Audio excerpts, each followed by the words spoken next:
మీరు కనుక channel first time visit చేస్తుంటే ఇప్పుడు కింద ఉన్న red colour subscribe button click చేసి పక్కన వచ్చిన బెల్ ఐకాన్ ఆల్ అనే బెల్ ఐకాన్ క్లిక్ చేయండి ఫ్రెండ్స్. నేను నోటిఫికేషన్ ఎప్పటికప్పుడు పొందగలరు friends. Hello my dear students, welcome to PR Academy. So today we are going to discuss the basic concept and the previous repeated questions in the ratio and proportion concept. So here already మనం ఏంటంటే SSC ఎంటీఎస్కి సంబంధించి so రెగ్యులర్గా వీడియోలు అయితే చేయడం జరుగుతుందండి.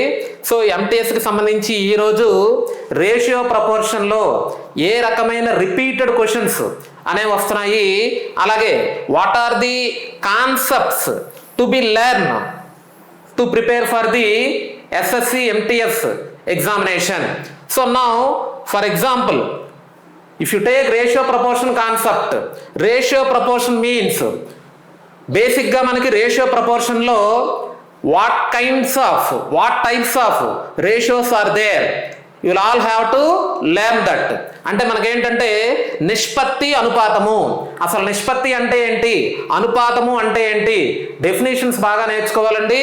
And also మనకి ratio ఎన్ని రకాల నిష్పత్తులు ఉన్నాయి, అలాగే ప్రపోర్షన్లో మనకి ఎన్ని రకాల ప్రపోర్షన్స్ ఉన్నాయి అనేవి కూడా నేర్చుకోవాలి. వాటితో పాటు మనకేంటంటే కాన్సెప్ట్ ఓరియంటెడ్ మోడల్స్ అన్నీ కూడా మీరేంటంటే ప్రిపేర్ అవ్వాల్సిన అవసరం ఎంతైనా ఉన్నదమ్మా. సో ఇక్కడ మనకేంటంటే రేషియో ప్రపోర్షన్ కానీ తీసుకున్నట్టయితే, సో జనరల్గా what is ratio? Ratio means the comparison of the two variables having same units. అంటే ఒకే ప్రమాణం కలిగిన రెండు రాశుల పోలికను నిష్పత్తి అంటారు. ఒకే ప్రమాణం కలిగిన రెండు రాశుల పోలికను నిష్పత్తి అంటారు.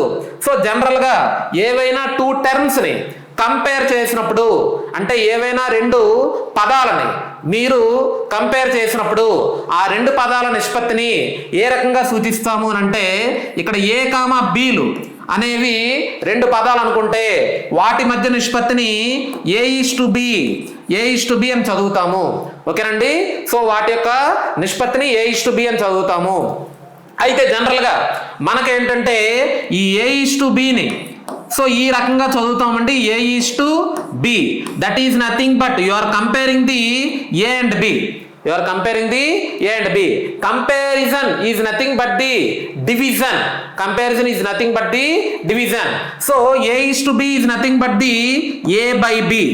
సో A:B అన్నా A/B అన్నా ఒకటే. సో అలాగే రేషియో ప్రపోర్షన్లో మీరందరూ గుర్తుపెట్టుకోవాల్సిన ఇంపార్టెంట్ పాయింట్ ఏంటంటే, ఇక్కడ A/Bలు అనేవి రేషియోలో ఏవైతే పదాలు ఉన్నాయో ఆ రెండు పదాలు కూడా వాటి యొక్క ఖచ్చితమైన విలువలని మనం నిష్పత్తుల్లోని సూచించలేము.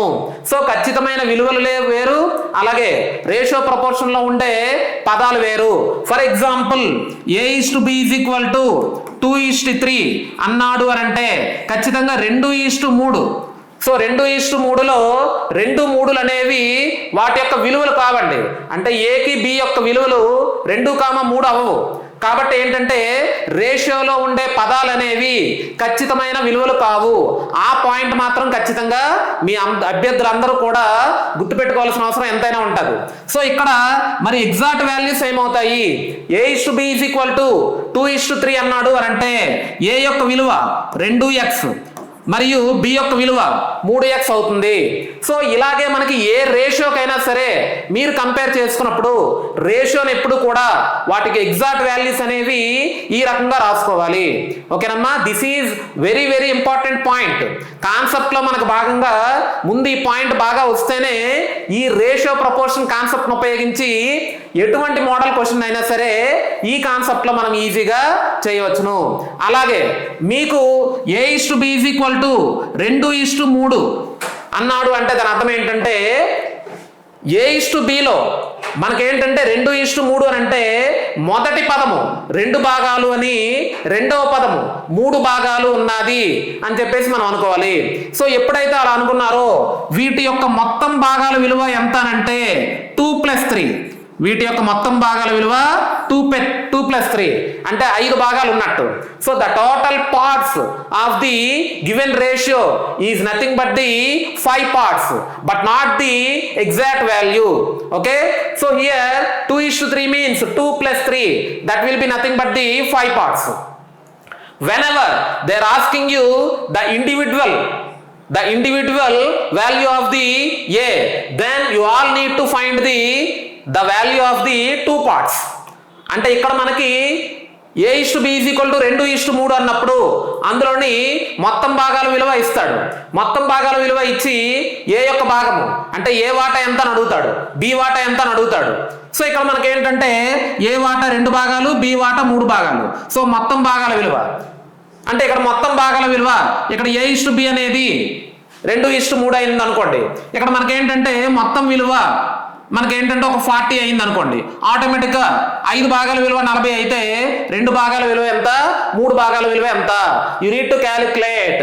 So this is all about the basic concept behind the ratio proportion. అంటే ఇది ఒక్కటే కాన్సెప్ట్ అని అంటే ఇది ఒక్కటే కాన్సెప్ట్ కాదండి. మన పిఆర్ అకాడమీ యాప్లోని మనం డీటెయిల్డ్గా రేషియో ప్రపోర్షన్ కాన్సెప్టే ఇండివిజువల్గా 1 అవర్ అయితే చెప్పుకోవడం జరిగింది. అంటే what kinds of ratios will be there అనేవి నేర్చుకున్నాము. అలాగే ఏంటంటే డిఫరెంట్ టైప్స్ ఆఫ్ ప్రపోర్షన్స్లో మనకి ఎన్ని రకాలుగా ఉంటాయి, డైరెక్ట్ ప్రపోర్షన్, ఇండైరెక్ట్ ప్రపోర్షన్ అంటే ఏంటి, అవన్నీ కూడా చెప్పామండి. సో మీరు ఇమీడియట్గా ఏ అభ్యర్థులు అయితే ఎస్ఎస్సి ఎంటీఎస్ కోసం ప్రిపేర్ అవుతున్నారో వాళ్ళందరూ కూడా పిఆర్ అకాడమీ యూట్యూబ్ ఛానల్లో ఉండే యాప్ని డౌన్లోడ్ చేసుకోండి, కోర్సుని పర్చేజ్ చేసుకోండి. ఓకేనమ్మా. సో మీకేంటంటే ఆ కోర్సులో కేవలం 1000 రూపాయలకే టోటల్గా ఎస్ఎస్సి ఎంటీఎస్ యొక్క టోటల్ సిలబస్ అయితే అందులో పొందుపరచడం జరిగింది. ఓకేనండి. సో ఈ 1000 రూపాయలకి మనకేంటంటే arithmetic, reasoning, pure maths and also the NCERT complete NCERT books for the physics, chemistry and also biology. ఓకేనండి. ఇది కాకుండా ఇంగ్లీష్ సపరేట్గా. సో ఏవైతే మీకు అవసరమో అన్నీ కూడా కేవలం 1000 రూపాయలకే లభ్యమవుతున్నాయి. కాబట్టి మీ అందరూ అభ్యర్థులందరూ గమనించాల్సిన ముఖ్య విషయం ఏంటంటే మనకి ఈచ్ అండ్ ఎవ్రీ అర్థమెటిక్లో కూడా ఈచ్ అండ్ ఎవ్రీ కాన్సెప్ట్ని మనం డీటెయిల్గా వివరించడం జరిగింది. అలాగే ప్రతి ఒక్క మోడల్ని షార్ట్ కట్లో కూడా చెప్పడం జరిగింది. సో ఇప్పుడు మనం ఏంటంటే గత పరీక్షలలో అడిగిన కొన్ని ప్రీవియస్ రిపీటెడ్ అంటే ప్రతి ఎగ్జామ్లోనే ఎస్ఎస్సి ఎంటీఎస్ అనగానే షిఫ్ట్ వైజ్ జరుగుతుంది మనకి. సో షిఫ్ట్ వైజ్ జరుగుతుంది కాబట్టి ఎక్కువ షిఫ్ట్లో ఇచ్చిన క్వశ్చన్లు ఏంటి, ఆ మోడల్స్ ఏంటి, ప్రీవియస్ ఇయర్ ఎక్కువగా రిపీటెడ్ క్వశ్చన్స్ ఏంటనేవి మీరు చూసుకున్నట్టయితే ఇప్పుడు మనం ఫ్యూ ఎగ్జాంపుల్స్ అనేవి నేర్చుకుందాం. So coming to the first one. So first one తీసుకున్నట్టయితే ఇక్కడ చూడండమ్మా, find the mean proportional between 56 and 14. 56 మరియు 14 మధ్యమ అనుపాతం ఎంత? సో మనకి అనుపాతాలలో 4వ అనుపాతము, 3వ అనుపాతము అంటే 4th proportional, 3rd proportional, mean proportional అని చెప్పేసి మనకు ఉంటుందండి. సో మధ్యమ అనుపాతం అని అంటే సో ఇందులో బేసిక్ కాన్సెప్ట్ అంటే ఏంటంటే ఏవైనా 4 పదాలు అనుపాతంలో ఉన్నాయి. If the 4 terms are in the proportionate rule, then we can write the proportionate rule of the 4 terms is as like this. అంటే మనం ఏంటంటే 4 పదాలు అనేవి అనుపాతంలో ఉన్నాయి అన్నప్పుడు ఆ 4 పదాల యొక్క అనుపాత నియమాన్ని ఈ రకంగా సూచిస్తాము. ఓకేనండి. సో ఎప్పుడైతే ఇక్కడ మనకేంటంటే అడుగుతున్నాడు మీన్ ప్రపోర్షనల్ అడుగుతున్నారు. మరి మీన్ ప్రపోర్షనల్ కి మనకి డైరెక్ట్ గా ఒక ఫార్ములా అయితే ఉన్నది, √AB. మీన్ ప్రపోర్షనల్ కి డైరెక్ట్ గా ఒక ఫార్ములా అయితే ఉన్నది. ఆ ఫార్ములా ఏంటంటే √AB. ఓకేనమ్మా. సో మీన్ ప్రపోర్షనల్ అనేది √AB. సో ఇక్కడ మనకి 56, 14 ఈ 2 ఏబీలు అనుకుంటే మీరు √AB వాల్యూని కనుక అనుకున్నట్టయితే directly you can get the answer of this question. ఓకేనండి. సో ఇక్కడ మనం √56 × 14. సో 56 × 14 అంటే 14 6 84, 8 14 5 70 + 8 784. సో ఇక్కడ మనకి ఏంటంటే 786 యొక్క వర్గమూలాన్ని కట్టాలి. 784 యొక్క వర్గమూలం ఎంత అవుతుంది? ఆప్షన్ బేస్ చూసుకుంటే ఇది 8తో ఎండ్ అవ్వదు, సో 4తో ఎండ్ అవ్వదు, మనకి ఏంటంటే 2తో 42 కానీ 28 కానీ అవుతుంది. 784 కాబట్టి ఇట్ విల్ బి 28 స్క్వేర్కి రూట్కి కట్ అయిపోతే మన ఆన్సర్ ఏమవుతుందంటే 28. ఓకేనండి. So our answer will be option D will be our answer. ఓకేనమ్మా. So this is all about the concept behind this question. So ఈ రకంగా మనం ఏంటంటే ఈజీగా ఫాస్ట్గా ఇది ఎక్కువగా చాలా సార్లు అండి చాలా ఎక్కువ షిఫ్ట్లో అడిగిన క్వశ్చన్ అండి. అంటే ఇది చాలా సింపుల్ క్వశ్చన్ అయినప్పటికీ మనం రేషియో ప్రపోర్షన్లో ప్రతి ఒక్క క్వశ్చన్ని కూడా చాలా డీటెయిల్డ్గా నేర్చుకోవాలి. సింపుల్ మోడల్స్ ఏవైతే ఉన్నాయో ప్రత్యేకంగా ఎంటీఎస్కి ప్రిపేర్ అవుతున్న అభ్యర్థులు మాత్రము స్టార్టింగ్ మోడల్స్ అన్నీ కూడా ఎక్కువగా ప్రాక్టీస్ చేయాలి. ఎందుకంటే మనకిచ్చే 20 క్వశ్చన్స్లో ఖచ్చితంగా 10 క్వశ్చన్స్ అయితే స్టార్టింగ్ మోడల్స్లో ఉండడానికి అవకాశం ఎక్కువ ఉంటుంది. Because the MTS exam is based upon the 10th class. 10th class base మీద మనకి ఇస్తాడు కాబట్టి ఈజీ మోడల్స్ ఎక్కువ ఇస్తాడు. ఓకేనమ్మా. సో ఇక్కడ మనకి ఏంటంటే this is the answer of this question. Coming to the next one. అలాగే మనకి ఎక్కువగా రిపీటెడ్ క్వశ్చన్స్ లో గత పరీక్షలలో MTS షిఫ్ట్లో మనకు అడిగిన క్వశ్చన్ లో ఇది మోస్ట్ గా మనకు కనిపిస్తుందండి. ఇక్కడ చూడండి, find a fourth proportional to the numbers 3, 9, 8. 3, 9, 8 4 అనుపాతం ఎంత? సో ఇక్కడ కూడా అనుపాతానికి సంబంధించిన ఒక క్వశ్చన్. అంటే మీరు గమనించాల్సిన ఇంపార్టెంట్ పాయింట్ ఏంటి, ప్రపోర్షనల్ నుంచి మీన్ ప్రపోర్షనల్ కానీ, ఫోర్త్ ప్రపోర్షనల్ కానీ, థర్డ్ ప్రపోర్షనల్ కానీ ఇలా ప్రపోర్షనేట్ రూల్ నుంచి మనకి ఖచ్చితంగా ఒక క్వశ్చన్ అయితే అడగడం జరుగుతుంది. కాబట్టి ఏంటంటే మీరు అలా అర్థం చేసుకొని దాని గురించి ఖచ్చితంగా సపరేట్గా ప్రిపేర్ అవ్వాలి. ఓకేనమ్మా. సో ఇదండి ఇప్పుడు మనకి 4వ అనుపాతము ఫోర్త్ ప్రపోర్షనల్ ఫార్ములా ఏంటి, D is equal to BC by A. మరి D is equal to BC by A అంటే D అనేది 4వ అనుపాతం. So D is equal to B అంటే ఇది A, ఇది B, ఇది C ఇలా అనుకోవాలి మీరు. ఓకేనమ్మా. సో ఇచ్చిన 3 నెంబర్లని ABCలు అనుకుంటే అందులో BC బై A మనం కడితే automatically we will get the fourth proportional of the given numbers. So here BC by A means 9 into 8. BC is nothing but the product of the B into C. So ఇక్కడ BC అన్నాడు అని అంటే product ఇక్కడ BC అనేది. So 9 into 8 by 3. ఇక్కడ 3 1 jar 3 3 jar 8 3 jar ఎంత అవుతుంది 24. So 24 will be our answer. That's it. Option D is the answer. మీరు ఇది క్యాలిక్యులేషన్ పార్ట్ ని మైండ్ లో చేయొచ్చు. సో దీనికి ప్రత్యేకంగా షార్ట్ కట్లు ఏమీ ఉండవు. ఫోర్త్ ప్రపోర్షన్ అంటే మనకి మైండ్ లో ఫార్ములా గుర్తుండాలి, D is equal to BC by A.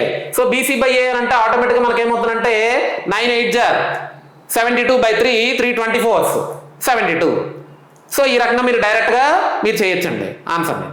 So coming to the next one, A/B is equal to 2:1 and B/C is equal to 1:3. Then find C/A. So ఇక్కడ మనకి ఏంటంటే ఈ క్వశ్చన్స్ కూడా ఎక్కువగా మనకి SSC MTS లో రిపీట్ అవుతున్న క్వశ్చన్స్ అండి. సో ఇక్కడ మనకి మీరు అబ్జర్వ్ చేసినట్టయితే A/B ఈజ్ ఈక్వల్ టు 2:1 ఇచ్చాడు, అలాగే B/C ఈజ్ ఈక్వల్ టు 1:3 ఇచ్చాడు. సో ఎప్పుడైనా A/B B/C ఇచ్చినప్పుడు సో మనం ఏంటంటే C/A కావాలి అని అంటే సో ముందుగా మనం ఏం చేయాలి అంటే మిక్స్డ్ రేషియో అంటే A/B/C ఫైండ్ అవుట్ చేయాలి. సో A/B/C ఫైండ్ అవుట్ చేయాలి కాబట్టి ఇక్కడ A/B/Cని 2:1 1:3 సో ఈ రకంగా రాసుకోవాలండి. సో ఈ రకంగా రాసుకున్న తర్వాత దీన్ని మల్టిప్లై చేయాలి, దీన్ని మల్టిప్లై చేయాలి, దీన్ని మల్టిప్లై చేయాలి. So this is the process behind the to find A/B/C. So 2 into 1 2, 1 into 1 1, 1 into 3 3. So ఒకవేళ క్యాండిడేట్స్ అందరూ కూడా ఎక్కడ కన్ఫ్యూజన్ కానీ వచ్చినట్టయితే మీరేం చేయాలి అని అంటే 2:1ని 1:3ని ఇలా రాసుకొని 1ని ఇక్కడ రాసుకోవాలండి, ఈ 1ని ఇక్కడ రాసుకోవాలి. ఇప్పుడు ఈ రెండు మల్టిప్లై చేస్తే 2 1 జార్ 2, అలాగే ఈ రెండు మల్టిప్లై చేస్తే 1 1 jar 1 and 1 into 3 3. So here this is the A and this is the B and this is the C. So here they are asking you C/A, that is nothing but the 3:2. So 3:2. Why? C is 3 and A is 2. So our answer is 3:2. Option C will be our answer. So ఇక్కడ దీనినే మీరు ఇంకొక రకంగా కూడా చేయొచ్చు. whenever the means are same means are same. Means అంటే ఇక్కడ A/Bలోని B/Cలోని మనకేంటంటే B యొక్క పార్ట్స్ అనేవి ఈక్వల్ గా ఉన్నాయి. సో B యొక్క పార్ట్స్ ఈక్వల్ గా ఉన్నట్టయితే ఖచ్చితంగా మీరు డైరెక్ట్ గా ఈ రెండు మల్టిప్లై చేయకుండా మనకి A/B/C అనేది 2:1:3. సో 2, 1, 3 డైరెక్ట్ గా రాయొచ్చు. సో ఈ రకంగా మనం చూడగానే మనం ఆన్సర్ పెట్టచ్చు. ఓకేనండి. హాయ్ ఫ్రెండ్స్, మీరు ఇక్కడ నా ఛానల్ ఫస్ట్ టైం విజిట్ చేస్తుంటే ఇప్పుడు కింద ఉంటుంది red colour subscribe button click చేయండి. పక్కన వచ్చే బెల్ ఐకాన్ క్లిక్ చేస్తే నేను అందించే లేటెస్ట్ అప్డేట్ మీరు ఎప్పటికప్పుడు నోటిఫికేషన్ ద్వారా పొందగలరు ఫ్రెండ్స్. అలాగే నా యాప్ని కూడా డౌన్లోడ్ చేయండి ఫ్రెండ్స్. Thank you.